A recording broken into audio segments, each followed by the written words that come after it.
قل لا اقول لكم عندي خزائن الله ولا اعلم الغيب ولا اقول لكم اني ملك ان اتبع الا ما يوحى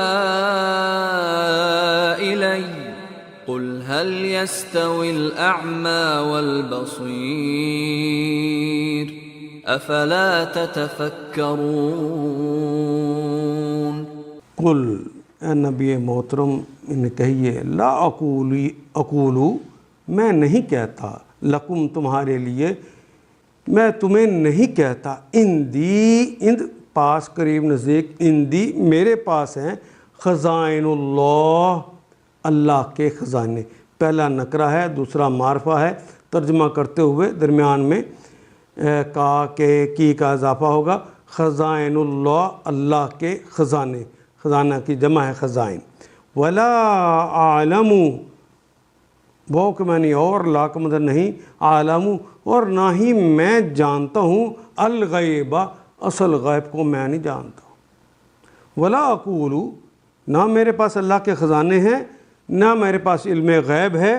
ولا اقول لکم، اور نہ ہی میں تم سے یہ بات کہتا ہوں انی ملکن، نہ تو میں یہ کہ انا بے شک یہ متکلم کے بے شک میں ہوں، ملکن کہ میں کوئی فرشتہ ہوں، نہ میں تم سے یہ بات کہتا ہوں۔ ان اتبع الا ما یوحی الی، ان آ گیا ہے الا سے پہلے، تو ان کا ترجمہ کریں گے نہیں۔ اتبعو میں اتباع کرتا ہوں،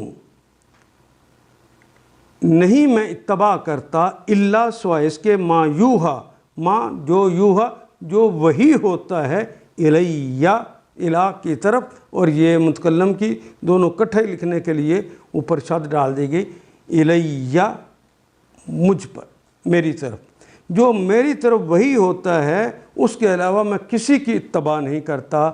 قل اے نبی محترم انہیں کہہ دیجئے حل کیا یستوی کیا مساوی ہیں،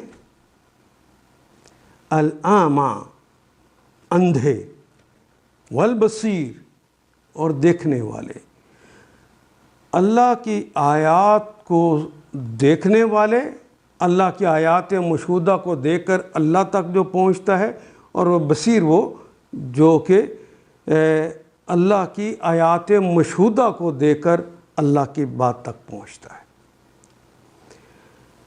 اعمیٰ و بصیر، کیا یہ اندھے اور دیکھنے والے کیا ایک برابر ہوں گے؟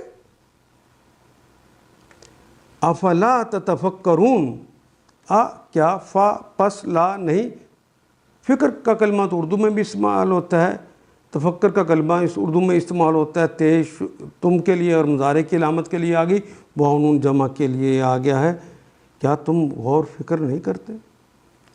تو پھر ان سے پوچھو، قل هل یستوی الاعمیٰ والبصیر، کیا اندھا اور آنکھوں والا دونوں برابر ہو سکتے ہیں؟ کیا تم غور نہیں کرتے؟ ان آیات کو ایک دفعہ پھر تلاوت خود کیجیے، عربی مبین پڑھتے ہوئے دیکھیے، کیا بات پوری اندر اتر رہی ہے؟ کیا یہ اردو کے سانچے میں ڈھلتی گئی ہیں عبارتیں؟ اگر بات سمجھ آنی شروع ہو گئی تو الحمدللہ یہی ہمارا ہدف ہے، اور یہ ہدف پورا ہو گیا۔ اللہ میرا اور آپ کا حامی و ناصر۔ الف لام